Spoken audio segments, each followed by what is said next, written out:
IBN 7 हौसला है।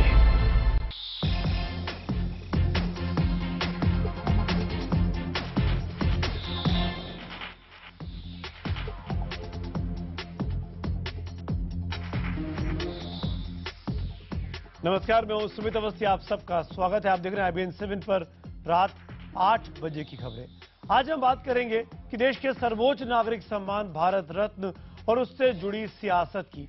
भारत रत्न का मुद्दा इसीलिए क्योंकि बीजेपी सरकार के सत्ता में आने के साथ ही पूर्व प्रधानमंत्री अटल बिहारी वाजपेयी को भारत रत्न देने का मुद्दा एक बार फिर से सुर्खियों में है। और इस बार एक बार फिर अगुवाई की है बीजेपी के ही वरिष्ठतम नेता लाल कृष्ण आडवाणी ने। उन्होंने IBN 7 के साथ खास बातचीत में, आपको याद होगा 24 घंटे पहले हमने वो इंटरव्यू दिखाया था, जब उन्होंने कहा कि वाजपेयी जी को भारत रत्न अब इस सरकार को दे देना चाहिए। बीजेपी और बीजेपी के तमाम दिग्गज लगातार वाजपेयी जी को भारत रत्न दिए जाने की मांग करते रहे हैं। और लेकिन बीते 10 सालों में कांग्रेस की सरकार रही, यूपीए की सरकार रही, कांग्रेस ने दूसरे लोगों को तो भारत रत्न से नवाजा, लेकिन वाजपेयी जी को नहीं। क्या वाजपेयी जी बीजेपी के एनडीए के नेता रहे, इसीलिए कांग्रेस ने उनको भारत रत्न नहीं दिया? क्या भारत रत्न पर सियासत होती है? सवाल यही है कि क्या वो राजनेता ही क्या है जो राजनीति ना करे। बहुत से लोगों ने अपने अपने पसंद के नेताओं का नाम बढ़ाया, जैसे कि बीएसपी काशीराम को चाहती है कि भारत रत्न मिले। समाजवादी पार्टी राम मनोहर लोहिया का नाम आगे बढ़ाती है। राष्ट्रीय लोकदल चौधरी चरण सिंह को भारत रत्न के तौर पर देखना चाहता है। कुछ और लोग हैं जो राजनीति में नहीं है, उनको भी भारत रत्न दिए जाने की मांग समय समय पर उठती रही है, जैसे हॉकी के जादूगर मेजर ध्यानचंद की। महामना पंडित मदन मोहन मालवीय का नाम भी लिया गया है। लाला लाजपत राय का नाम भी लिया जाता है कि उनको अब तक भारत रत्न क्यों नहीं दिया गया।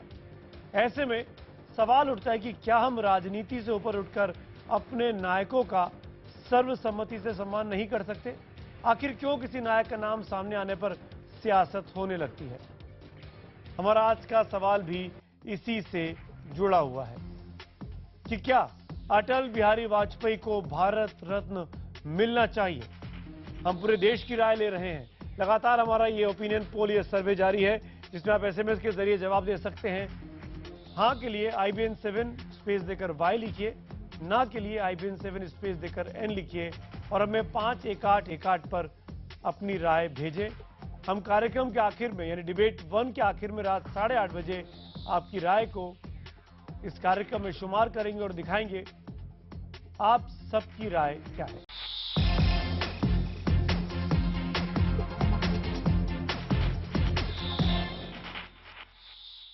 पूर्व प्रधानमंत्री अटल बिहारी वाजपेयी का जन्मदिन 25 दिसंबर को आने वाला है। जी हां, ठीक 2 दिन के बाद।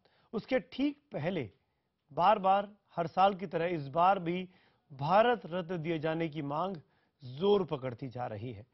लेकिन बीते 10 सालों में देश में कांग्रेस की सरकार थी, यानी वाजपेयी विरोधियों की सरकार थी, तो ऐसा नहीं हो पाया।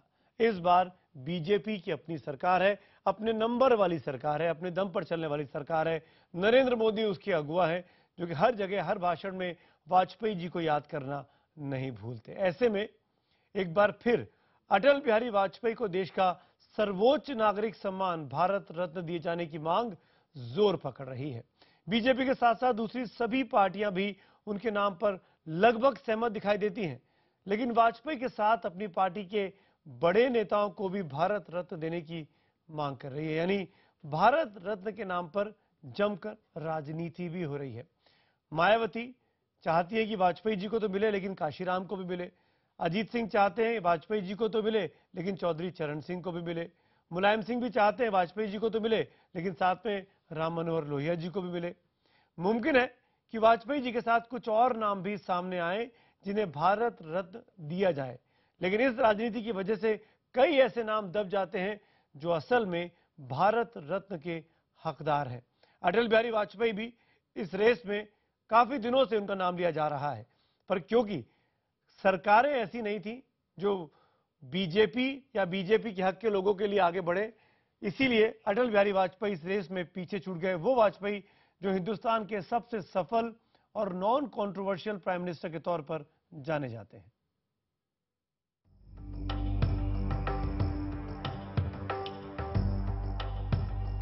किसे मिलेगा भारत रत्न? नाम तो कई चर्चा में है, लेकिन एक नाम पर सर्वसम्मति बनती दिख रही है। एक राष्ट्रभक्त ने देश की सेवा की है, उस नाते उन्हें अगर भारत रत्न मिलता है तो उपयुक्त उनके लिए होगा सम्मान। अटल बिहारी वाजपेयी हमारे लिए एक प्रेरणा स्रोत है। पूरा देश चाहता है कि अटल जी को भारत रत्न से सम्मानित करना चाहिए। वाजपेयी जी वरिष्ठ नेता हैं, देश में सम्मानित हैं, इसमें कोई दो राय नहीं। सपोर्ट करता हूँ, पूरा सपोर्ट करता हूँ, उसको देना चाहिए। पार्टियां भले ही अलग हों, विचारधाराओं में मतभेद हो, संसद से सड़क तक भले ही संग्राम छिड़ा रहता हो, लेकिन पूर्व प्रधानमंत्री और वरिष्ठ बीजेपी नेता अटल बिहारी वाजपेयी को भारत रत्न देने की मांग पर पूरी राजनीतिक जमात एक साथ दिखती है। वाजपेयी को सब भारत रत्न मानते हैं, लेकिन कुछ वाजपेयी के साथ कुछ और भूले बिसरे नाम भी गिनाने लगते हैं। समाजवादी पार्टी राम मनोहर लोहिया की तो बीएसपी कांशीराम की वकालत करती है, वहीं जेडीयू चौधरी चरण सिंह के लिए भारत रत्न मांगती है। हम सब भी अटल जी के सपोर्ट, हमारा कोई विरोध नहीं अटल जी के, लेकिन हम कहते थे कि डॉक्टर राम मनोहर लोहिया और जयप्रकाश जी का भी नाम उसके साथ जोड़ दिया जाता तो शायद लगता कि आजादी की लड़ाई लड़ने वालों को भी कहीं न कहीं विचार किया। 25 दिसंबर को श्री अटल बिहारी वाजपेयी का और 23 दिसंबर को किसान नेता चौधरी चरण सिंह का जन्मदिन है और मैं चाहता हूं कि दोनों को ही भारत रत्न मिलना चाहिए। भारत रत्न पर आंधी तूफान पहले भी उठता रहा है, सम्मान पर सियासत पहले भी होती रही है। 2013 में क्रिकेटर सचिन तेंदुलकर को भारत रत्न दिए जाने का जमकर विरोध हुआ था। तब कहा गया था कि अगर खेल जगत की किसी एक हस्ती को भारत रत्न मिलना चाहिए तो सबसे पहला नाम हॉकी के जादूगर मेजर ध्यानचंद का होना चाहिए। हालांकि विरोध को दरकिनार कर सचिन को भारत रत्न मिल गया और हॉकी का जादूगर दोबारा गुमनामी में ठेल दिया गया। हॉकी से आज भी हम जुड़े हैं, तो हॉकी से जब हम जुड़े हैं तो ध्यानचंद से जुड़े हैं, और ध्यानचंद से जुड़ने का मतलब है कि आज उनको जो सर्वोच्च नागरिक सम्मान भारत सरकार का है वो भारत रत्न उनको दिया जाना चाहिए। आरोप ये भी लगते रहे हैं कि भारत रत्न या दूसरे नागरिक सम्मान सालों साल तक कांग्रेस की बपौती रहे और इसीलिए नेहरू गांधी परिवार के हर बड़े नेता को ये सम्मान मिल चुका है। 1955 में पूर्व प्रधानमंत्री जवाहरलाल नेहरू को जीवित रहते हुए भारत रत्न दिया गया। 1971 में पूर्व प्रधानमंत्री इंदिरा गांधी को भी जीवित रहते हुए भारत रत्न से सम्मानित किया गया, जबकि 1991 में पूर्व प्रधानमंत्री राजीव गांधी को मरणोपरांत भारत रत्न मिला। बड़ी बात यह है कि आजाद भारत में नेहरू के कद के बराबर के नेता रहे और देश के पहले गृह मंत्री सरदार पटेल को मरणोपरांत 1991 में राजीव गांधी के साथ ही भारत रत्न दिया गया, उनके निधन के 31 साल बाद। आखिर ऐसा क्यों है कि देश के सबसे बड़े नागरिक सम्मान को सियासत से जोड़ा जाता रहा है? क्या हमारे नेता सर्वसम्मति से ऐसा नाम नहीं चुन सकते जिस पर देश को नाज हो, किसी को ऐतराज न हो? अमिताभ सिन्हा, दिल्ली, IBN 7। और हमारा आज का सवाल भी इसी से जुड़ा हुआ है कि क्या अटल बिहारी वाजपेयी को भारत रत्न दिया जाना चाहिए? आप अपने जवाब SMS के जरिए हमको भेज सकते हैं। नीचे हमारा SMS का नंबर चल रहा है, स्क्रीन पर आप देख सकते हैं 5181 पर। इस वक्त हम चर्चा की शुरुआत करेंगे। 4 खास मेहमान मेरे साथ जुड़ रहे हैं। जेडीयू के नेता KC त्यागी साहब हमारे साथ हैं।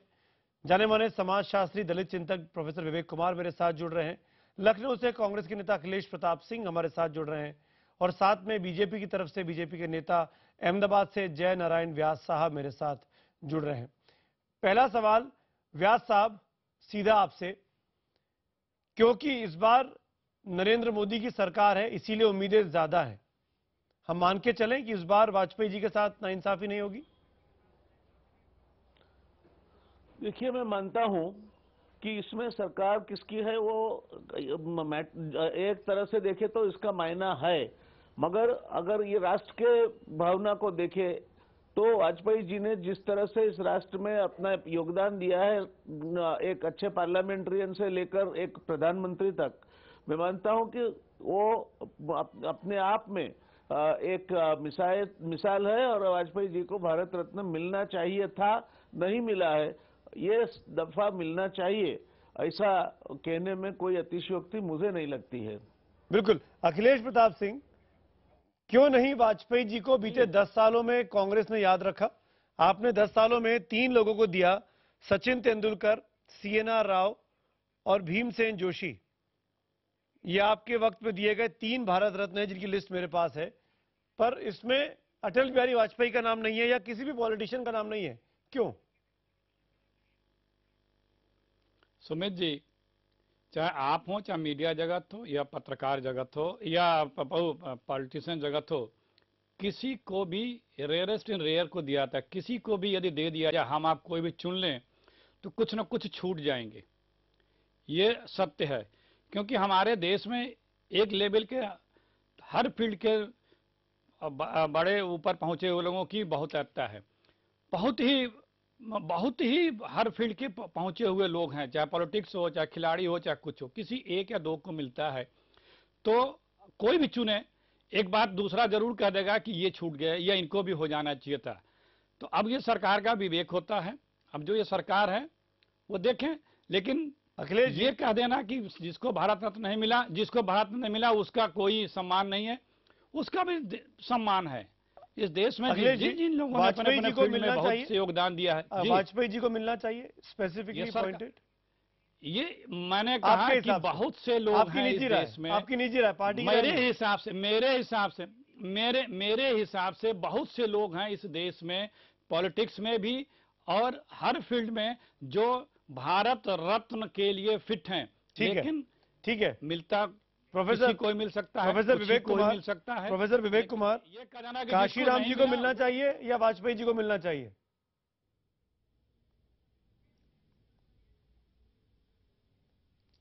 नहीं, मुझे लगता है जिस मापदंड से आप अटल बिहारी वाजपेयी की वकालत कर रहे हैं, अगर उस मापदंड को लेकर के मान्यवर काशीराम के साथ लगाएंगे तो मुझे लगता है काशीराम ज्यादा डिजर्विंग है, क्योंकि वो उस अस्मिता से आते हैं, उस समाज से आते हैं जिस समाज को बोलने का अधिकार नहीं था, चलने का अधिकार नहीं था और उसके पास गुर्बत थी।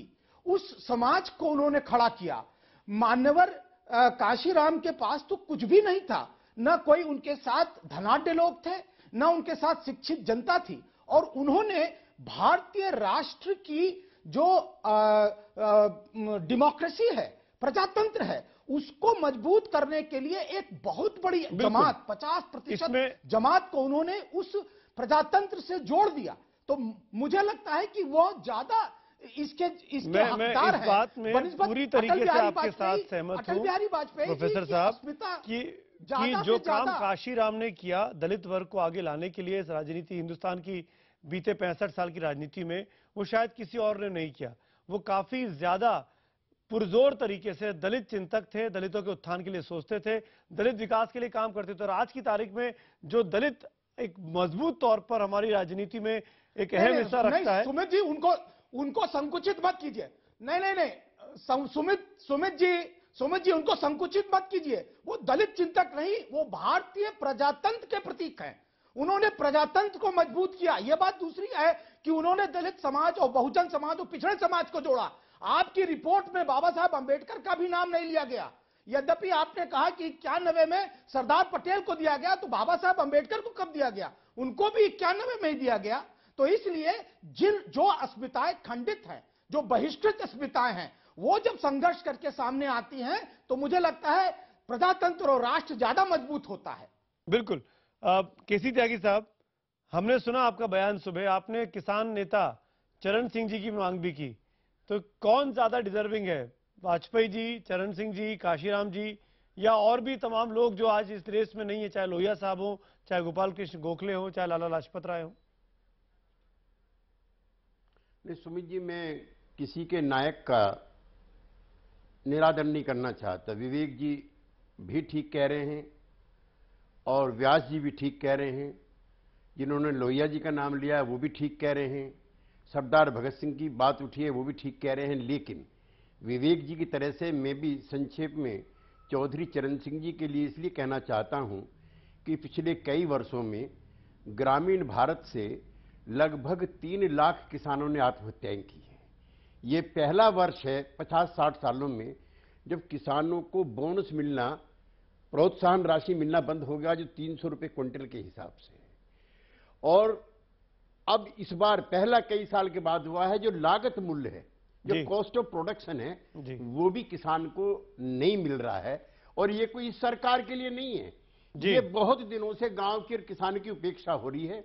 चौधरी चरण सिंह जी ने भारत के अंदर नहीं, विश्व के अंदर ऐसे लैंड रिफॉर्म किए थे। मैं अमेरिका के बहुत बड़े विशेषज्ञ लैंड जिंस्की का जिक्र करना चाहता हूं, जिसमें उन्होंने कहा है, लिखा है कि वास्तव में उत्तर प्रदेश ही एक ऐसा राज्य है जहां बहुत सोचा समझा में व्यापक कानून पास किया गया है और इसे असरदार ढंग से लागू किया गया है। इन्हीं भूमि सुधारों का परिणाम है कि आज उत्तर प्रदेश में कोई नक्सलवादी आंदोलन नहीं है। ठीक है, तो सुमित जी, काशीराम जी के साथ साथ ग्रामीण भारत के जो भारत रत्न के सबसे बड़े हकदार हैं, मैं समझ गया उनको चौधरी ये तमाम सवाल का एक मिश्रण बना के मैं अखिलेश जी आपके पास आ रहा हूं और आपके पास ये बॉल फेंक रहा हूं, जवाब दीजिएगा। उसकी वजह यह भी है कि बीते 65 सालों में लगभग 9-10 साल छोड़ दें तो इस देश में कांग्रेस का शासन रहा है।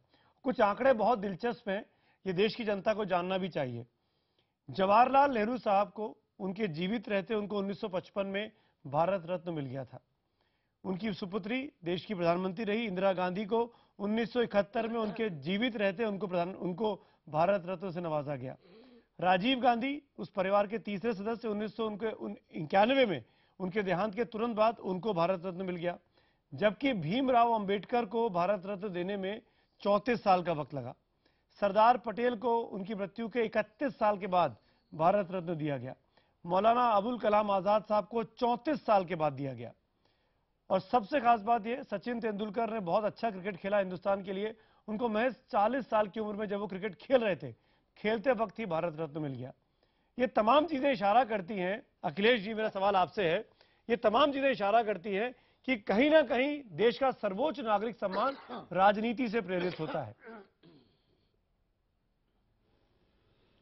नहीं, मैंने सुमित जी पहले भी जैसा कहा कि चाहे जो फील्ड हो जहां यह नागरिक सम्मान जिस फील्ड के लोगों को दिया जाता है, एक नहीं जो एक पाता है, लेकिन सैकड़ों की तादाद ऐसे जो उतने ही समकक्ष हैं, लेकिन देने वाला, निर्णय करने वाला एक को निर्णय करता है, एक को चुनता है। इसका मतलब ये नहीं कि जो और हमारे समकक्ष नेता हैं या जो खिलाड़ी हैं जिस फील्ड के हैं जिन्हें भारत रत्न जिन जिन फैकल्टीज में मिलता है वो उस श्रेणी से नीचे या वो 2 दर्जे के हो गए, ये कतई नहीं। भारत में ठीक है एक सम्मान है, लेकिन इस देश में उन नेताओं का भी सम्मान है, न जो भारत रत्न नहीं पाए हैं उनका भी उनसे कम सम्मान नहीं है। क्योंकि चाहे पॉलिटिक्स हो, देखिए आप पॉलिटिक्स में कितने ऐसे लोग आए हैं कि जिनको कभी कोई उम्मीद नहीं करता था, वो अपनी विचारधारा को नहीं छोड़े, इस देश में घूमते रहे, लामबंद किया लोगों को, लोगों को सुधारा, जीवन यापन सुधारा, सत्ता के मुख्य धारा में ले आए। मैं ये पॉइंटेड अखिलेश जी को जनरल व्यास की बात जाना, लेकिन ये पॉइंटेड सवाल मेरा आपसे है कि कांग्रेस ने छांट कर उन्हीं नेताओं को ये पुरस्कार दिया या ये अवार्ड से नवाजा जो कांग्रेस की विचारधारा की थी, जो कांग्रेस के अपने लोग थे, जो भी एंटी कांग्रेस था उसको आप देने से बितक गए।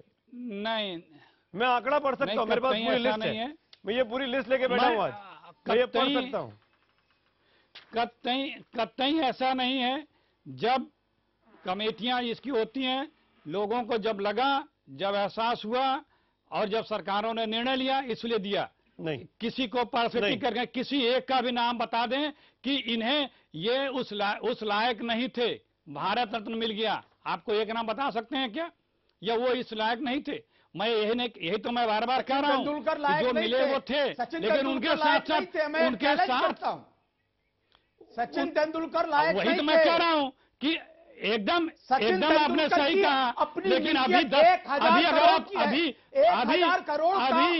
उपभोक्ता व्यक्ति 1,000 करोड़ का उपभोक्ता व्यक्ति कैसे लायक हो सकता है भारत रत्न का? एक मिनट मान्यवर, 1,000 करोड़ यही तो बात है। उनकी मिल्कियत। विवेक जी आपका सवाल सुन लिया है, थोड़ा सा सुन लीजिए अखिलेश जी का, उपभोक्तावाद की संस्कृति थोड़ा सा धीरज रख ले, मैं अखिलेश जी का जवाब सुनिए। अखिलेश जी बोलिए, थोड़ा सा धीरज रख, मैं इनका जवाब दे रहा हूँ। एक मिनट देखिए, यही है मुंडे मते भिन्ना, मुंडे मते भिन्ना। यही बैठे लोग एक नाम पे राजी नहीं हो सकते हैं। वो किसी को कहेंगे हमारी विचारधारा उससे भिन्न हो सकती है, लेकिन इसका मतलब ये नहीं कि वो उस लायक नहीं है। ये समाज हिंदुस्तान 130 तो आप करोड़ ये लोगों मान का रहे है। हैं कि क्योंकि वो आपकी विचारधारा के लोग नहीं थे अखिलेश जी, इसलिए उनको नहीं दिया आपने, ये आप बात मान रहे हैं? नहीं, आपने मैं क्या उनका जवाब विचारधारा दे की रहा बात? हूं। जो सज्जन अभी बोल रहे थे, जो सज्जन अभी बोल रहे थे, मैं मेरे उनकी पास- बात कर रहा हूं। मेरे पास एक मैं आरटीआई उनका की जवाब कॉपी दे है। रहा था। ये नहीं मेरे है, पास एक आरटीआई ऐसा की नहीं कॉपी है। ऐसा नहीं है इस आरटीआई की आप- कॉपी में आप- बाकायदा आप- कहा आप गया जो- है, सवाल पूछा गया कि जब जवाहरलाल नेहरू और इंदिरा गांधी को भारत रत्न मिला तो किसने रिकमेंड किया था, किसकी सिफारिश पर मिला? तो जवाब में लिखा गया है कि ये इंफॉर्मेशन अवेलेबल नहीं है, और जो कानून के जो जो जो उसके प्रावधान है, योग्यताएं हैं, उसके मुताबिक प्रधानमंत्री खुद ये रिकमेंड कर सकता है कि किसको पुरस्कार दिया जाना है, किसको भारत रत्न दिया जाना है। तो क्यों ना मैं ये मानूं कि अपने जीवित रहते अपने प्रधानमंत्री काल में जब नेहरू जी और इंदिरा जी को मिला तो उन्होंने खुद ने अपना नाम रिकमेंड किया होगा। सुमित जी, कोई भी इस देश का व्यक्ति जो भी गैलेंट्री अवार्ड या भारत रत्न है, उसके लिए एक समय सीमा होती है, संभवतः 4 अक्टूबर तक होती है। वो उस समय तक 2 पन्ने का फॉर्मेट होता है, वो भर के गृह मंत्रालय में दे सकता है, वो कोई भी दे सकता है। और पहले जानकारियां लोग कम थी तो कम देते रहे होंगे लोग, लेकिन ये प्रक्रिया है, आप भी दे सकते हैं। 34 साल तक आपको याद नहीं आती है सरदार पटेल की, आप तो मौलाना आजाद की, भीमराव अंबेडकर की, जननारायण व्यास साहब? जिसकी सरकार आई है, अगर किसी से छूटा है, किसी से कमी रही है, तो सब फुलफिल कर दें। व्यास जी, हम कब मना कर रहे हैं, कब रोका जा रहा है? जो है, जो अब व्यवस्था है, अगर लोगों को एहसास हो रहा है कि कमी है, छूटे, व्यास जी देखिए सुमित जी, ये कहना कि ये सब जिनको मिला है भारत रत्न में उनके ऊपर कोई टीका टिप्पणी नहीं करना चाहता, मगर ये कहना कि जो लोग छूट गए हैं वो इसे ही छूट गए हैं। आप ये कहो कि सरदार पटेल की आपको याद ही नहीं है, जवाहरलाल नेहरू के बाद इंदिरा गांधी की याद आती है आपको सरदार पटेल की याद नहीं आती है, आपको बाबा साहब अम्बेडकर की याद नहीं आती है, आपको इस 6 साल अटल जी थे, क्यों नहीं दे दिया था भाई? जितने लोगों का नाम आप गिना रहे हैं, इनके अलावा और बाकी लोगों को 6 साल आपकी सरकार थी, दिल्ली में आपकी सरकार थी, माननीय अटल जी थे प्रधानमंत्री, जो उस समय बाकी लोगों को क्यों नहीं दे दिया? नहीं, सुनिए आप अपनी बात रख चुके हैं, 6 साल बीच में आप भी थे, प्लीज आप अपनी बात रख चुके हैं, मैंने आपको नहीं, आपका कोई अवरोध नहीं किया, आप मेरी बात सुनिए। तो आप ही एक अकेले डिस्कशन मैं याद दिला रहा था, आप कहें अपनी बात, क्या मैं याद दिला रहा था? वो देखिए, जब सरकार है, जब कोलिएशन गवर्नमेंट होती है तो उसकी कोई मर्यादाएं होती है, कोई मर्यादाएं रही होगी। ये बात आप नहीं कह सकते कि आपकी सरकार थी, आपने क्यों नहीं कर लिया। आप ये क्यों नहीं बताते कि आपने जिनको भारत रत्न मिला है उनको किसने रिकमेंड किया, उसकी आपके पास कोई खबर नहीं है, मनमानी की है भारत रत्न देने में। मैं जवाब दूं? तो ये बात देखिए, आप ये बात नहीं कह सकते, मगर अटल जी को भारत रत्न मिलना चाहिए था, काफी पहले मिलना चाहिए था, नहीं मिला है, ये हकीकत है। अब ये सरकार देती है तो मैं मानता हूं कि बाकायदा उन्होंने एक काम ऐसा किया है कि जिसने सारे काम राष्ट्र के लिए किए, उनको ये रिकॉग्नाइज करते हैं। ये रिवॉर्ड नहीं है, ये अवार्ड है। हमारी भावना से जुड़ी बात उनके चरणों में जाकर देखिए अखिलेश जी, देश का सर्वमान अखिलेश जी ये जान के हमारा एक मेरे को, मैं माफी चाहता हूं, मुझे कार्यक्रम को वाइंड अप करना पड़ेगा, लेकिन अखिलेश जी ये बात माननी पड़ेगी, आप भले ही पब्लिक में बैठ के ना माने, वाजपेयी जी के शासनकाल में 6 साल में 6 लोगों को भारत रत्न दिया गया, आपके 10 साल में 3 लोगों को दिया गया। आप भी दे सकते थे, जो बात उनसे कह रहे हैं कि 6 साल में आपने क्यों नहीं दिया, ये काम आप भी कर सकते थे। 6 नहीं, मैं वही कह रहा हूं ना कि भाई अगर एहसास आपको हो रहा है या बीजेपी के लोगों को हो रहा है तो और लोगों को क्यों नहीं फिर दे दिया? चलिए बाकी ये तो कोई बाउंडेशन तो नहीं कि 1 साल में एक ही दिया जाएगा। और लोग, मैं यही कह रहा हूँ, इस बहस का इस बाजी का कोई एंड नहीं है। सुनिए, मैंने शुरू में कहा, सुमित जी, वाजपेयी जी खुद प्रधानमंत्री थे और उनके खुद मैं माफी चाहता हूँ, मेरे वक्त की कमी है, त्यागी साहब माफी चाहूंगा हाथ जोड़ के। मैं विवेक कुमार जी बहुत माफी चाहता हूं, जननारायण व्यास साहब, अखिलेश जी बहुत बहुत शुक्रिया इस डिबेट में जुड़ने के लिए। लेकिन हजारों की तादाद में हमको एसएमएस मिले हैं, और मैं आपको बता दूं, जो एसएमएस सवाल बहुत सीधा सा था कि क्या अटल बिहारी वाजपेयी को भारत रत्न मिलना चाहिए, और बीते आधे घंटे के दौरान हजारों की संख्या में जो जवाब मिले वो हमको बताते हैं 93% लोग कहते हैं कि अटल बिहारी वाजपेयी को भारत रत्न मिलना चाहिए, केवल 7% लोग नाम में जवाब देते हैं। यानी मैक्सिमम लोग चाहते हैं कि अटल बिहारी वाजपेयी को भारत रत्न मिलना चाहिए। वाजपेयी जी का जन्मदिन है 2 दिन के बाद। हम ये उम्मीद करते हैं कि उसके पहले इस डिबेट का कुछ असर होगा, कुछ चीजें देखने को मिलेंगी सरकार को, और शायद वाजपेयी जी को इस बार नवाजा भी